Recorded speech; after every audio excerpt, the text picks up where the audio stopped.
Among the framing questions for the conference is, what challenges does Christian scholarship face? And there are a number of different challenges to Christian scholarship that we could probably talk about this afternoon, including historical and sociological and ideological and even economic factors. But the challenge that I'd like to focus on this afternoon is a much more pragmatic one. And it's the issue of the lack of scaffolding for Christian scholarship. It seems like in my various roles, I regularly encounter thoughtful Christians who desire to engage their discipline with their faith and yet have very little idea of how to actually go about doing so. In psychology, my field, and in Christian academia more broadly, there seemed to be an abundance of books talking in the abstract about Christian scholarship, its foundations, goals, commitments, history, etc. But there seem to be many fewer resources that actually come alongside faculty in their daily labor of trying to make connections between their disciplines and their faith. Lev Vygotsky was a Russian developmental psychologist, and he suggested that optimal learning occurs when assistance is given within what he calls the zone of proximal development.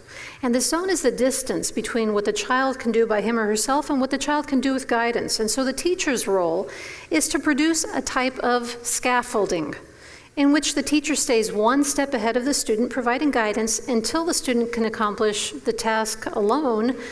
And then the teacher encourages the next step. And I think that you'll find that this makes sense intuitively. If you've ever taught someone to do research in your discipline, for example, you'll know the kind of progressive learning that occurs, say, from the first statistics course that an undergraduate in psychology takes to the complex tasks that are required of an empirical doctoral dissertation. It would be pointless to ask a sophomore to write a doctoral dissertation. And yet we often assume that scholars who have spent most of their education mastering the skill and content of their own disciplines should be fully equipped when they get their doctorate to move ahead and do Christian scholarship well. And this ignores the fact that Christian scholarship involves at a minimum an additional set of theological skills and content, and probably requires yet a third set of skills to bring the theological piece together with the disciplinary piece. So I'm proposing here to provide at least the start of a kind of scaffolding or menu of options of ways in which Christians have actually brought together their faith and the scholarship. And my intent this afternoon is not to be formulaic or prescriptive. I'm not proposing here's 5 easy steps to become a Christian scholar. But instead, I'm hoping that my thoughts will provide some guidance and perhaps will spur the imagination of those wanting to more intentionally pursue Christian scholarship. So to supplement my own experiences as a scholar and to move a little bit beyond my disciplinary boundaries and avoid reinventing the wheel at the same time, what I've done is I've attempted to identify and pull together some of the major works addressing Christian scholarship that have been written in about the last 20 years or so. And I've looked through them for some of the implicit or explicit modes of engagement with the disciplines recommended by the authors of those works. So in the time we have together, I will just briefly offer a broad definition of Christian scholarship. I'll be presenting my typology of modes of engagement, and then I'm going to suggest some factors that regulate the selection of specific modes of engagement. In terms of a definition of Christian scholarship, I propose to use the term or the phrase Christian scholarship descriptively to refer to a variety of ways in which Christians who hold to the underlying unity of truth in a world created by God through Jesus Christ strive to bring together their character, convictions, and practices as shaped by their faith and their academic disciplines. Now, my intent in defining scholarship in this way is not to provide a set of defining criteria by which we might examine a specific piece of scholarship and judge whether or not, in fact, it meets the criteria for Christian scholarship or not. So that's not what I'm trying to do here. Instead, I'm trying to provide just descriptively a very broad umbrella, a big tent for Christian scholarship. One that will accommodate the work of Christian scholars that work in a variety of different disciplines, a variety of different work settings, in order to move on to what I think is the more interesting question. What are the modes of engagement that Christians might utilize in order to meaningfully engage their faith and their discipline? Now, most references to Christian scholarship I have found focus on how Christian beliefs or convictions influence scholarship. But I also want to briefly acknowledge the role that Christian practices and value commitments play in scholarship. To do Christian scholarship well, we obviously have a responsibility to know our Bibles well, but I think we also have a responsibility to properly form our moral intuitions, as these do in fact play a role in some of the modes that I will be discussing. In addition, our Christian practices and values may also influence not just the product of our scholarship, the end goal of it, but also the process of scholarship. For example, awareness of our finitude, an important concept theologically, may lead us to approach our subject matter with epistemological humility. Love of God and neighbor may lead us to work on certain projects and not others. Hospitality may lead us to interact with criticism of our work in non-defensive and engaging ways. Okay, let's talk specifically then about these modes of engagement.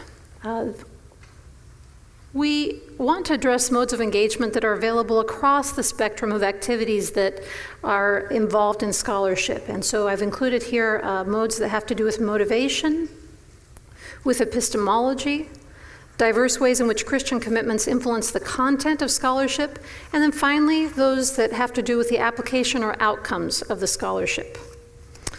So let's begin speaking about motivation for scholarship.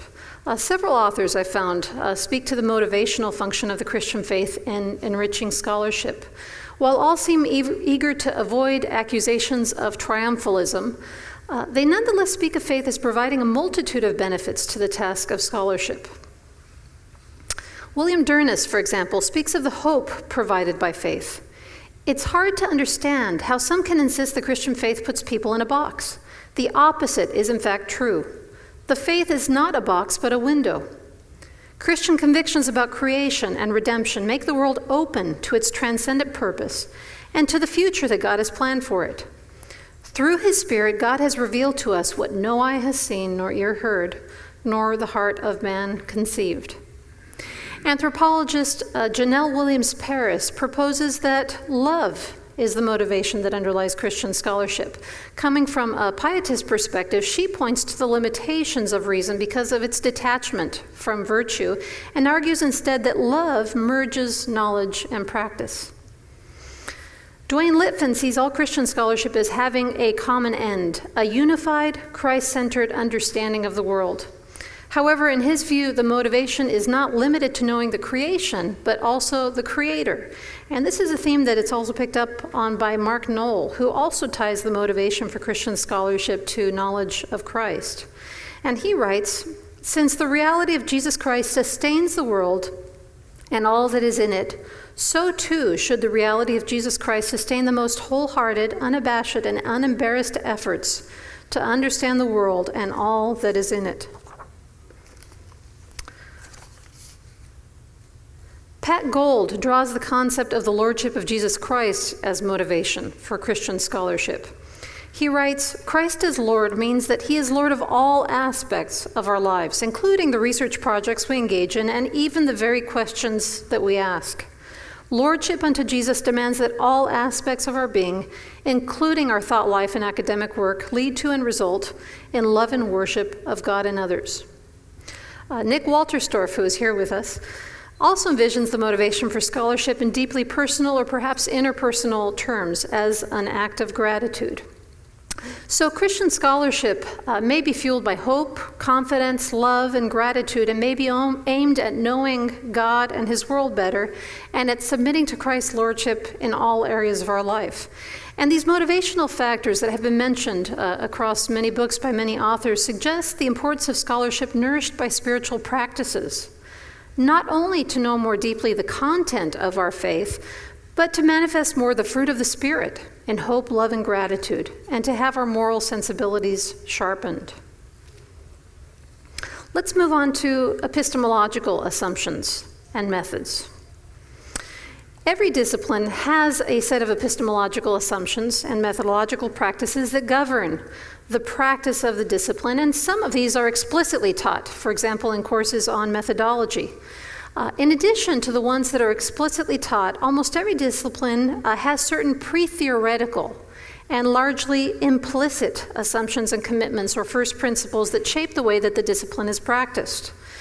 In spite of the recognition by many in the field that these implicit assumptions exist, They continue to mold the disciplines because they're embedded in the methods and theories and discourses into which each successive generation of scholars is socialized. Furthermore, in some of these disciplines, many, perhaps sometimes most of the scholars seem to operate in continued unawareness of these assumptions. For example, in my own field of psychology, logical positivism has had enduring influence on what counts as good scholarship, even though this particular theory was long ago discredited in philosophical circles. And so positivist beliefs are widely held, appearing as kind of an unspoken grammar and privileging reductionistic and mechanistic theories and quantitative and experimental methodologies. Similarly, political scientist Jean Bethke-Elshtain, describing her own graduate experience, noted, "The by far most common form of indoctrination or inculcation was neither political nor religious, but instead methodological and epistemological." And she went on to note that there was little or no room for challenge or interpretation or critique of these ideas. Now, the problem is that many of these assumptions and commitments are, in fact, in conflict with Christian beliefs about ontology and epistemology and ethics. And so consequently, in some disciplines, Christian scholars have, in fact, challenged the very rules by which the disciplinary game is played, noting the presence of these pre-theoretical commitments and sometimes suggesting alternatives that are more consistent with Christian commitments. Content of scholarships is a third area in which I have some modes to recommend. A variety of ways in which Christian beliefs, values, and practices influence the content of the scholarly process have been proposed. This variety is perhaps explained by the fact that academic disciplines vary considerably in the focus of their scholarship and in the methodological approaches. So not all strategies will be relevant to all disciplines, and a variety of strategies are in fact necessary to make the concept of Christian scholarship relevant to all of the disciplines. Now, given my own disciplinary background, I'm largely going to draw on research with which I am most familiar, so you'll be hearing some psychological examples. And in particular, I wanted to clarify that when I'm drawing on examples from my own work, I'm using these not because I see my work in any way as kind of an exemplar of some of these, but simply because this is the scholarship that I'm most familiar with. So please excuse my overuse, perhaps, of my own examples. The broadest way in which Christian commitments make a difference in scholarship is in the scholarly agendas that they influence. Not only beliefs, but also values and even affections, emotions that are influenced by Christian commitments are relevant here. So Christian values, for example, determine what are legitimate projects of study. Moral sensibilities that have been shaped by Christian practices might render some projects ethically unacceptable while highlighting others that are important and consistent with broad Christian callings. Christian beliefs are also, of course, important in providing direction. So Marston, for example, highlights the role of beliefs as follows. He says, serious religious beliefs help shape not only our overt ways of valuing things, but also our priorities. What do we see as important to study? What is it about that subject which makes it interesting? What are the questions we ask that will organize our interpretations of this topic? These same commitments may direct us to assent to certain premises that we think are relevant to our scholarship while also rejecting others. Now, sometimes Christian beliefs do not merely direct towards some topics and away from others, but instead they actually have heuristic value in and of themselves in suggesting hypotheses or new ways of approaching the interpretation of data. This is perhaps the mode that French philosopher Etienne Gilson had in mind in his Gifford lectures early in the 20th century, when he proposed that the Christian faith suggests various perspectives which are then worked out by use of reason. And in these lectures, he quotes Lessing as saying, "The great religious truths were not rational when they were revealed, but they were revealed so that they might become so." It's possible that the heuristic value of Christianity is not limited to its beliefs, but is also mediated by the emotions it shapes. So in addition to directing us towards certain topics, our religiously influenced affections may provide us with insights into our subject matter that we might not otherwise have. Goethe is widely quoted as having said, "A man doesn't learn to understand anything unless he loves it." So the following quote that I'll show to you, while not alluding directly to emotions, certainly appears to be broader than simply cognitive beliefs. Engineer Walter Bradley first quotes C.S. Lewis, who said, "I believe in Christianity as I believe that the sun has risen, not only because I see it, but because by it I see everything else." And then he goes on to explain, "Christianity provides a different kind of light that will give us insights that we will not find by just poking around. Much like black light, ultraviolet wavelengths, will cause a display that is sensitive to ultraviolet light to radiate, allowing one to see things that simply are not visible within the normal visible spectrum of radiation." A second mode affecting content is that of confirming, and this is perhaps the most basic of strategies for Christian scholarship that have been described, and simply consists of lining up insights from the disciplines with the corresponding Christian conviction. For example, the emphasis on love and respect in Paul's instructions to married couples in Ephesians 5 is echoed in the words of marital researcher John Gottman, who after many years of research and clinical practice wrote, "I've learned that most couples I worked with over the years really wanted just two things from their marriage: love and respect." Evaluating is a third mode. One of the most frequently cited strategies in the literature on Christian scholarship is Walter Storff's use of religious beliefs as control beliefs. He writes that the scholar ought to reject certain theories on the ground that they conflict or do not comport well with the belief content of his or her faith, and in addition, the scholar ought to devise theories which comport as well as possible with or are at least consistent with the belief content of his or her faith. So using these Christian beliefs to set the boundaries on what is or is not acceptable illustrates how Christian convictions can be used as standards against which to evaluate the content of the disciplines, a function that Walter Storff sees as absolutely central to the work of the Christian scholar. Often the critiquing function of the control beliefs will be directed at the pre-theoretical assumptions and commitments of problematic theories, which form part of the initial knowledge base in disciplines that rely primarily on reason, and influence the interpretive process in disciplines that rely on reason to make sense of empirical data. Some of these assumptions have to do with views on what constitutes reality. So, for example, Marsden and Plantinga, as late as this morning in his talk, critique the widespread influence of scientific naturalism.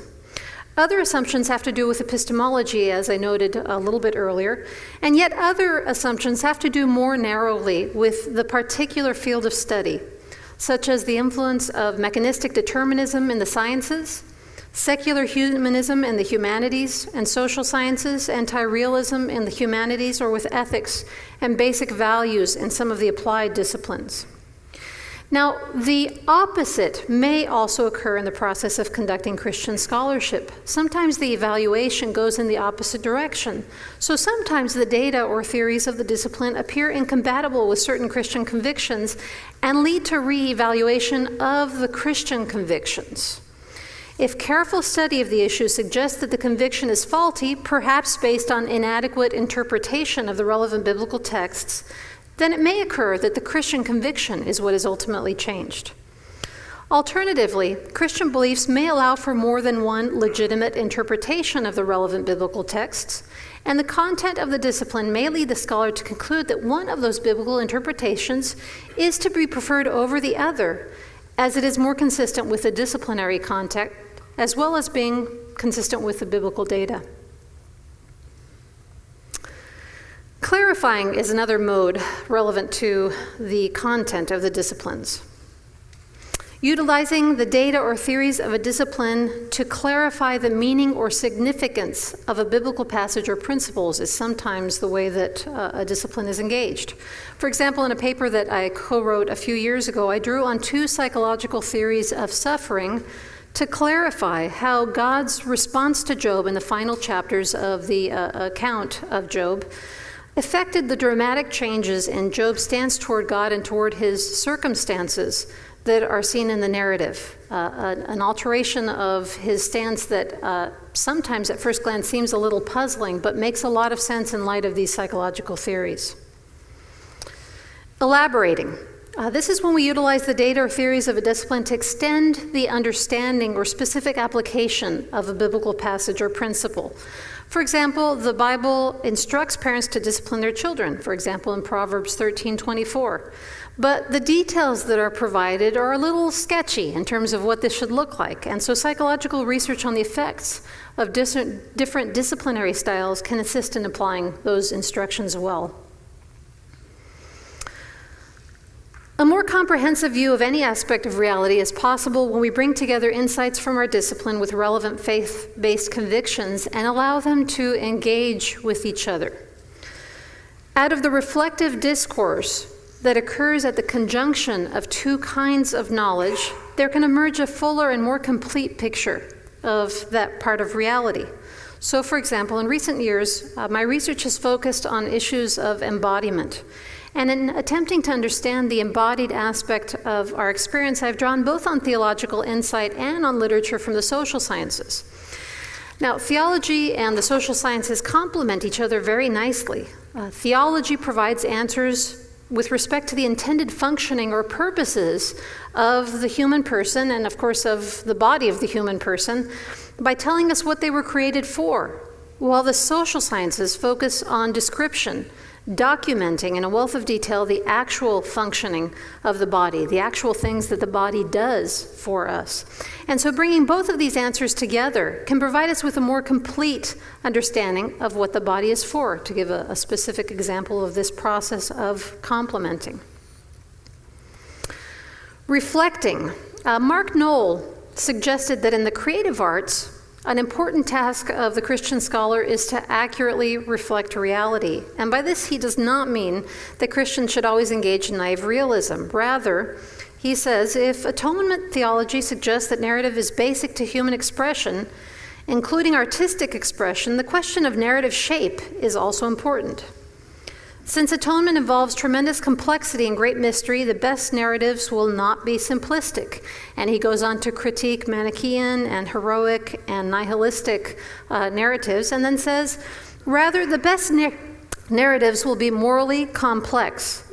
Such morally complex narratives are most satisfying because, in terms of atonement theology, they are most true to life. Our Christian faith can also provide a moral compass in terms of the content of our disciplines. Now, the sciences, including the social sciences that I'm a part of, purport to be morally neutral, and a lot of times they kind of self-consciously adopt a descriptive stance.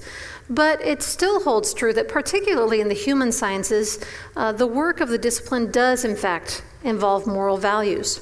Psychologist Eric Johnson notes that our faith-based convictions can provide important guidance in areas where the sciences really are very ill-prepared to do so. And he calls this the axiological role of the Bible. Even outside of the natural and human sciences, morality does in fact infuse scholarship. So Marsden writes, scholars, like all people, are moralists.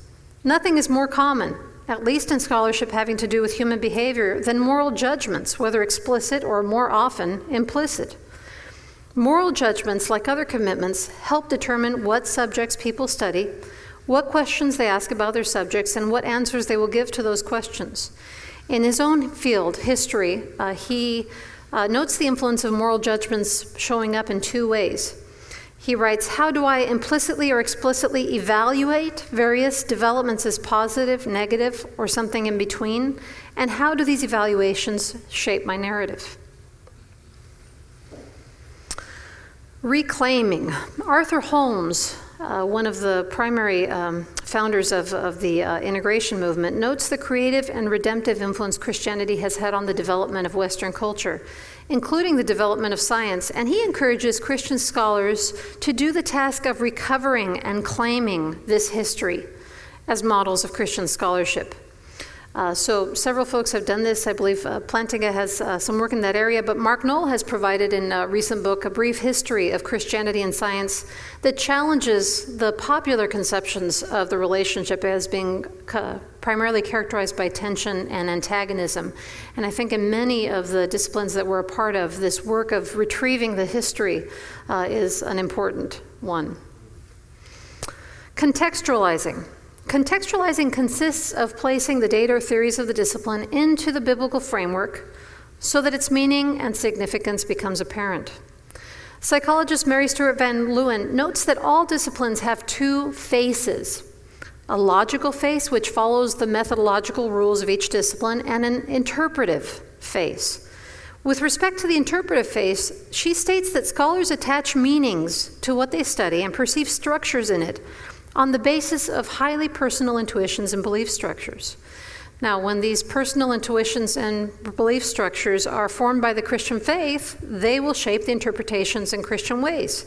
Much as a Marxist scholar will interpret facts across many disciplines in light of power structures, a Christian might see the thread of God's interactions with humanity in the data. George Marsden offers the analogy of a Gestalt picture for understanding how our Christian commitments influence our interpretation. We organize experience according to available patterns that the mind has at its disposal. To the extent that we deal with many aspects of individual facts, our scholarship will be identical to that of non-Christians. At higher levels of interpretation, however, we might differ radically on the overall meaning or relative importance of the facts. Background beliefs will have a vast influence on which pattern we see when we look at the facts. In addition to Christian background beliefs that focus on a specific area of study that we might be addressing in our scholarship, our Christian beliefs also include a grand story, a meta-narrative with several important acts: creation, fall, redemption, sanctification, and glorification. Stephen Evans notes that this narrative needs to become the frame or context in terms of which everything else is understood. He calls it the basic or foundational narrative in terms of which we understand the world. And so the picture presented is of a story of history as the outline of a puzzle or the overall plot of a story. Individual puzzle pieces, small portions of narrative, only take on full meaning when placed within their context.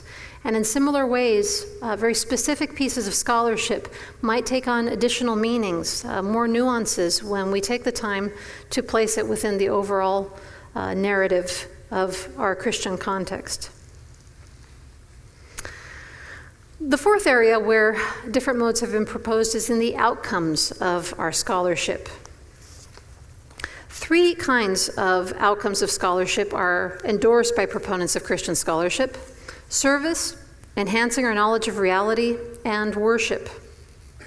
Philosopher Stephen Evans' definition of Christian scholarship includes the notion that it is scholarship that is done to further the kingdom of God and is carried out as part of a calling by citizens of that kingdom. And the desire to benefit others may lead the scholar to propose distinctively Christian applications of the results of scholarship to the problems of human life.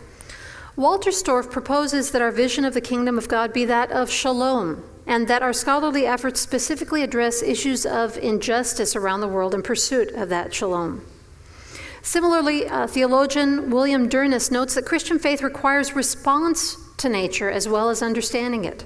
He means by this that becoming aware of problems in the natural world or in human suffering through our scholarship should result in Christians in a sense of responsibility to do something about them. Philosopher William Hasker notes a second outcome of Christian scholarship, which he calls worldview contributions. In this mode of Christian scholarship, the question to be asked is, what specific contribution does this discipline make to the Christian vision of reality? How does it enable us to understand God and His world and our fellow human beings differently than if the insights of the discipline were not available? What insights, projects, and activities does the discipline make possible? In short, what difference does the discipline make for Christians who are not its students and practitioners? Hasker sees the task of the Christian scholar not merely to work Christianly within each separate discipline, but to contribute to an overall vision of reality in the light of Christ for the benefit of the Christian community. Scholarship has also been conceptualized as a call to worship. As an example, Dwayne Litfin presents his vision for scholarship in chemistry. I want them not only to be fascinated and delighted by the intricacies of chemical behavior, but also to realize that what they're exploring is the handiwork of the Lord Jesus Christ. I also want them to see at every moment what these things are telling them about the one they know as their Savior, so that in the end they are lifted up to him, even in a chemistry course.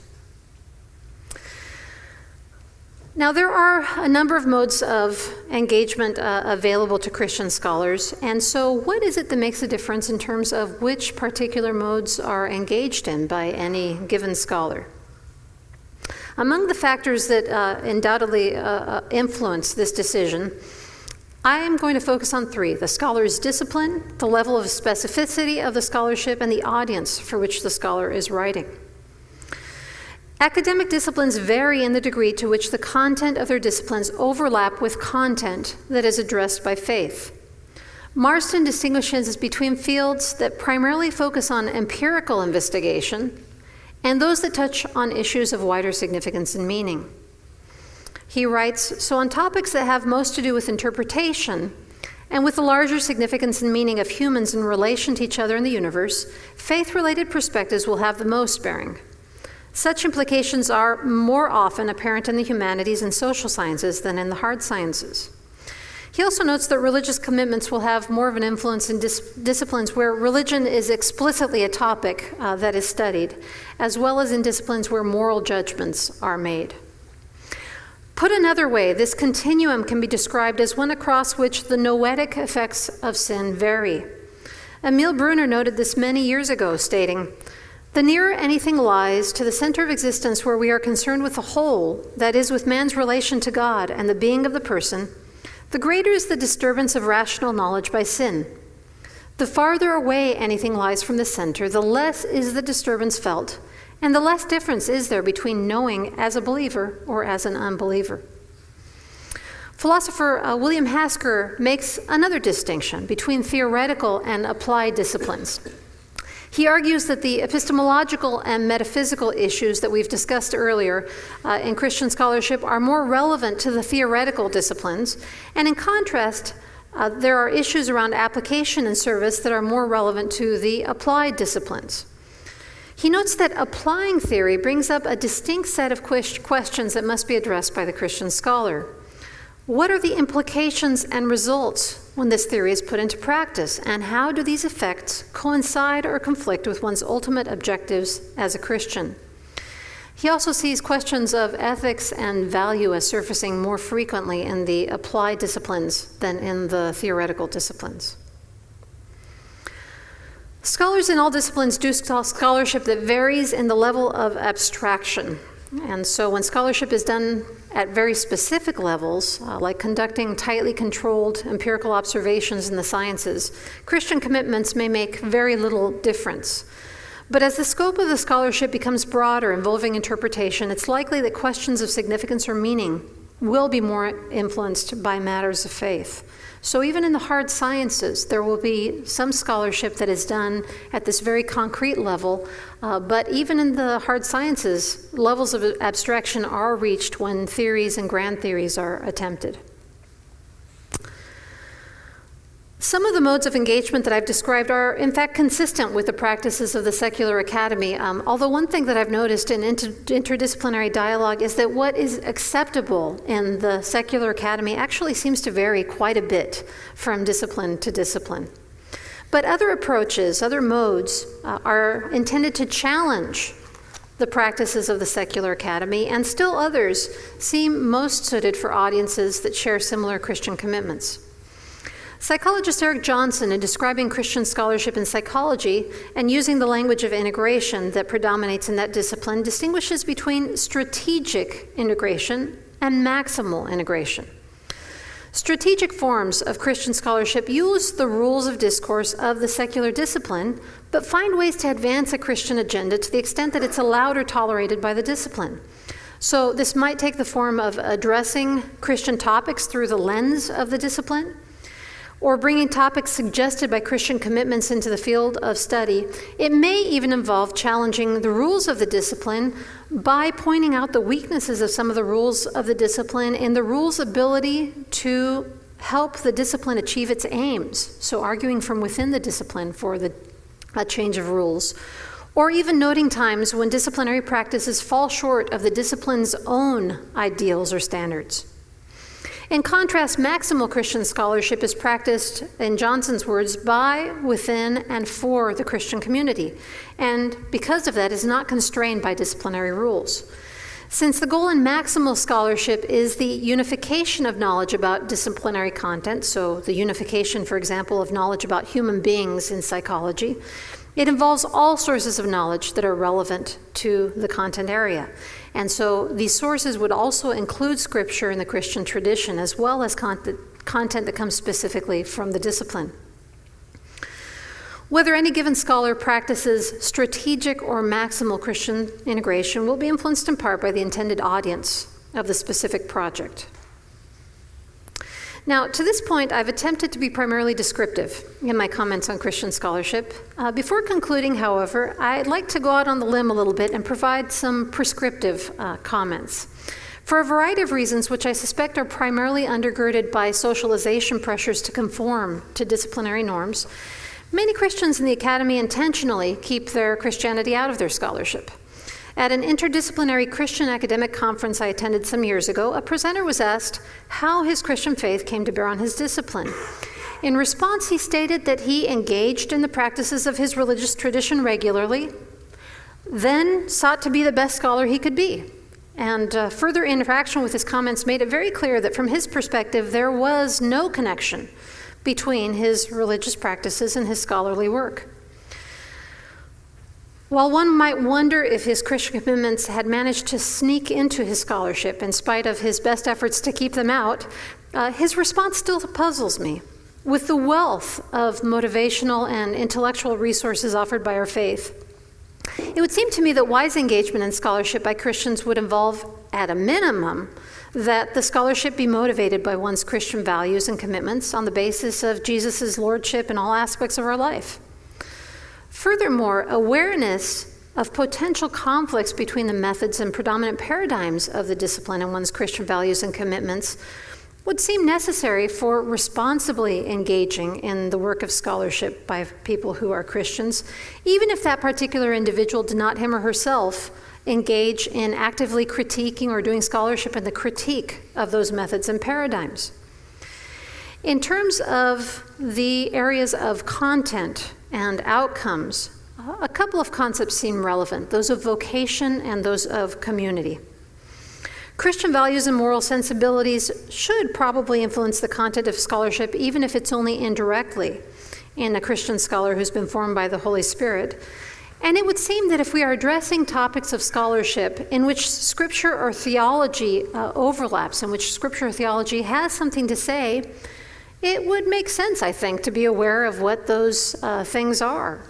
So all other factors being equal, I would argue that maximal Christian scholarship should be preferred, given its potential to more fully understand reality and God's agenda for human flourishing.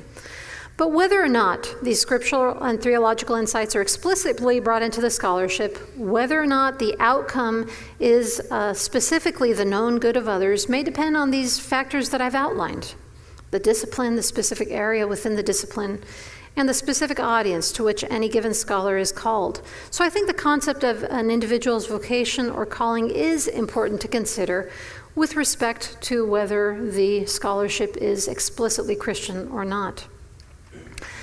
These prescriptive comments that I've offered are, I think, fairly modest. Others who've written on Christian scholarship offer many stronger prescriptions in this area.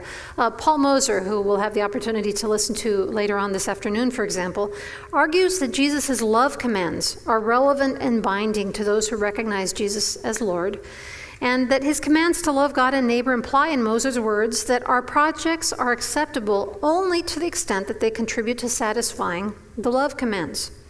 So in his view, our scholarly projects should be prioritized according to whether they allow us to be obedient to Jesus' calling to love others.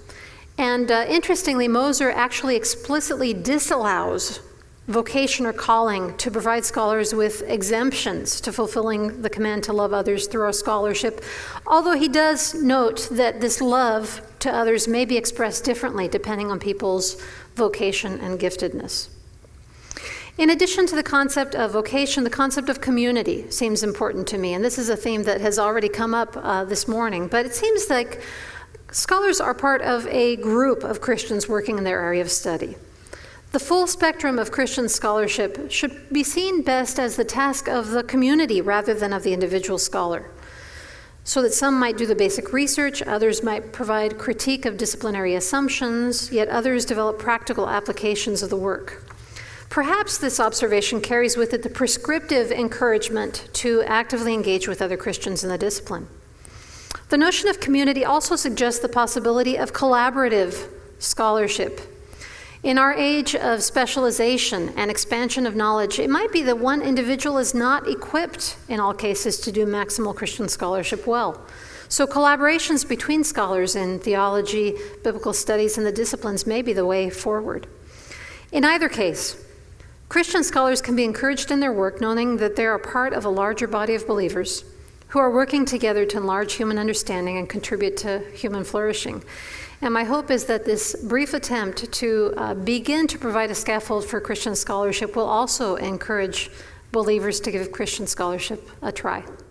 Thank you very much. That was an excellent presentation. I wonder if you could elaborate more on the difference between the strategic and the maximal, because as a graduate of the anthropology department, found myself in a discipline where some 80 to 90% of the people in the discipline are not only not Christians, but actively hostile to Christians. Yeah. And I was wondering if the difference is sort of the covertness of it, if strategic integration is sort of the playing by the rules of the discipline, but with underlying Christian convictions. From my perspective, that was the only option that we have in my discipline, for example. So I'd like to know what the real difference is. Well, anthropology is actually an interesting case, and I think that psychology is similar, though I think the situation in anthropology is even more extreme than it is in psychology. So obviously audience is going to be, I think, the biggest factor in looking at that. Now, in psychology, Christian scholarship is not the way that the language that we use. So we talk of psychology of religion, and then we talk about integration, and those are the ways that we define kind of the strategic and the maximal. And so it does seem like even in anthropology, as in psychology, there are a number of ways in which you can influence your discipline. For example, I know that anthropology is loaded with theories that would seem to be rather anti-Christian in some of the basic premises. But there's probably some good insights in those theories where you can take the good insights without having to buy into some of the really problematic aspects of them and do your scholarship in a way that very carefully avoids falling into the pitfalls that are implicit there. So if your calling is to be salt and light in the community of secular anthropologists, you might have to tread very carefully and be very thoughtful in the way that you write up your research and the conclusions that you draw from it. In psychology, we have to do that as well. Anything that we can't account for in our empirical methods is called error. Well, I think that God's providence might fall into that error category sometimes, right? And so as a Christian, as I'm explaining the results of my studies, I need to be careful not to dismiss notions of free will and of God's intervention in people's lives in those ways. I should note, though, that anthropology, like psychology, is also really ripe in terms of its potential for maximal integration, in the sense that it's very relevant for a lot of rich applications in Christian ministry. I mean, I know that it's a foundational discipline for a lot of people doing missions work, for example. And so it would seem like there's some really nice opportunities for using the tools and the insights that are provided by anthropology in order to benefit the Christian community. Does that answer your question a little bit? Okay. Dr. Hall, I think I may have not absorbed the Bruner quote, but if I understood it correctly, he's saying that the closer you get to the parts of humanity that relate to God, the greater the potential for disturbance. So in my mind, that means in maybe psychology and maybe anthropology, that's where the greatest potential for a problem is. But it seems like we usually talk about problems and things that seem more peripheral to that. Like we're really big on complaining about evolution, and am I understanding how you use that quote correctly? I was thinking about it less in terms of particular theories within the discipline and more in terms of the disciplines themselves, although I would think it would have relevance. We'd have to apply it a little differently. But scholars that have worked on the basis of Bruner's insights have developed almost kind of a series of concentric circles where you have, for example, theology, smack in the middle. That's going to be the place where there's going to be most potential for problems, because that's where sin is at its core, is a rebellion against God.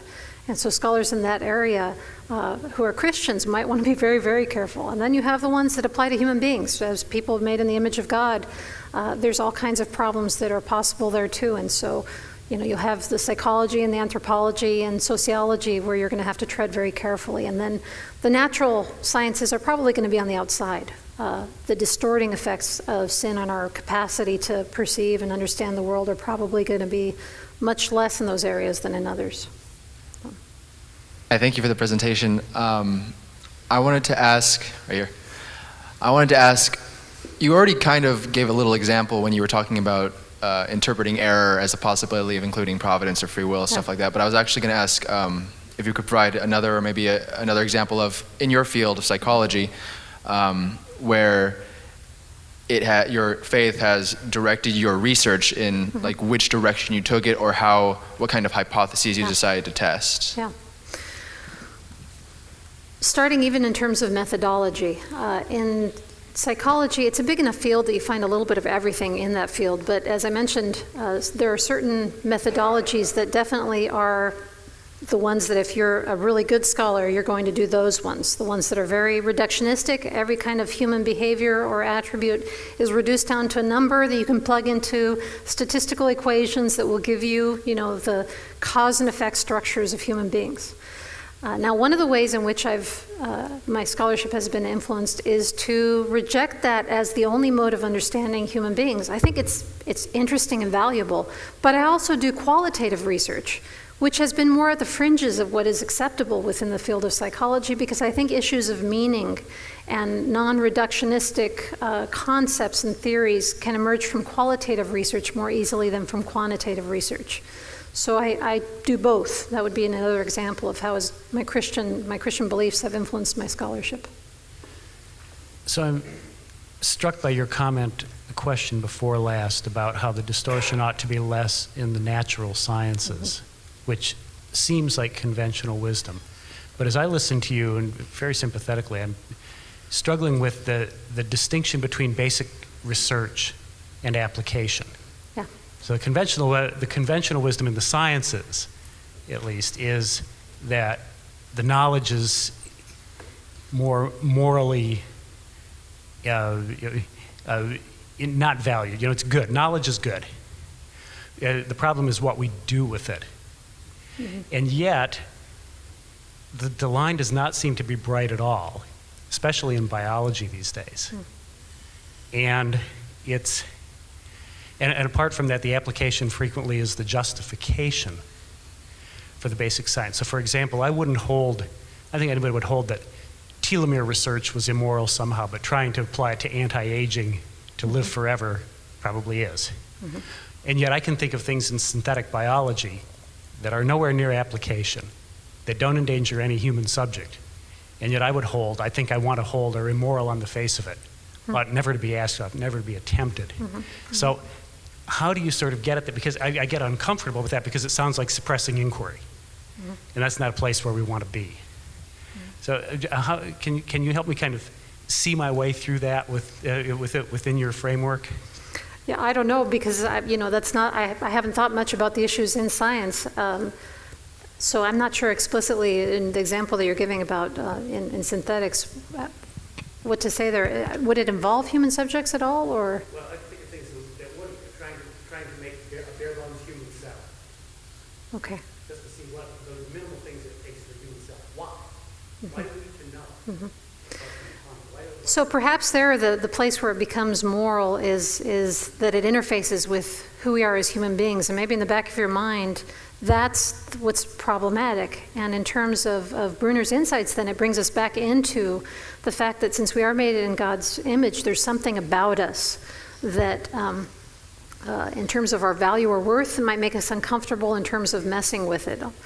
But your comments earlier, not the specific one at the end, but just your overall comments, makes me think that perhaps that concentric circle thing that I was talking about needs to be modified so it's, I don't know, three-dimensional, so that the insight that the basic science and then the more we get to levels of abstractness and application needs to build on that model as a separate dimension. Yeah.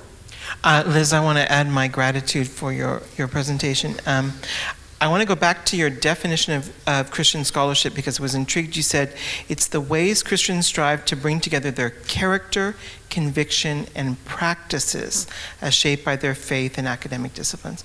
And I guess partly it's the lens through which I'm seeing and listening, but I'm wondering if you could comment on the character aspect, because what I think I heard mostly, or what I guess I paid attention to, was mostly the beliefs, conviction, and the practices.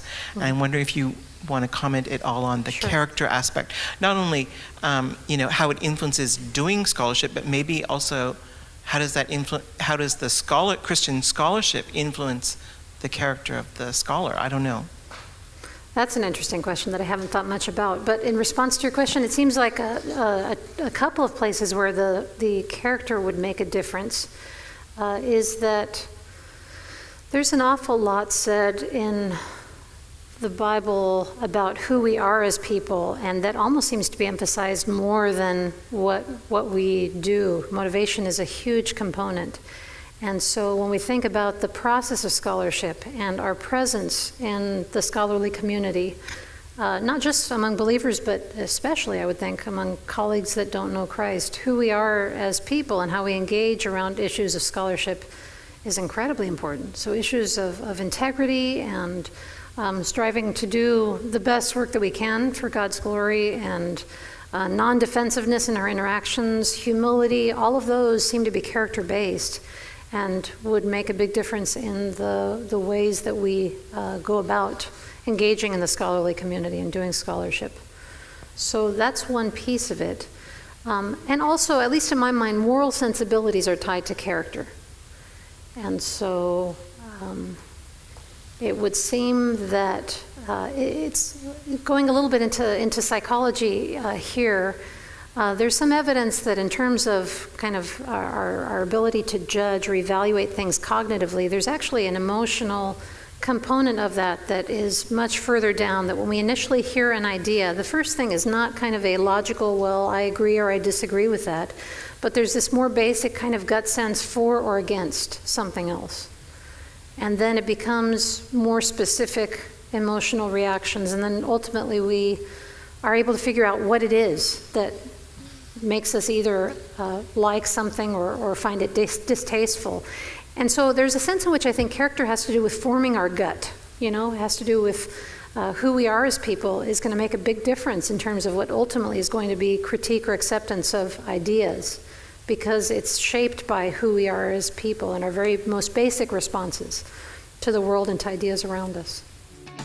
Biola University offers a variety of biblically centered degree programs, ranging from business to ministry to the arts and sciences.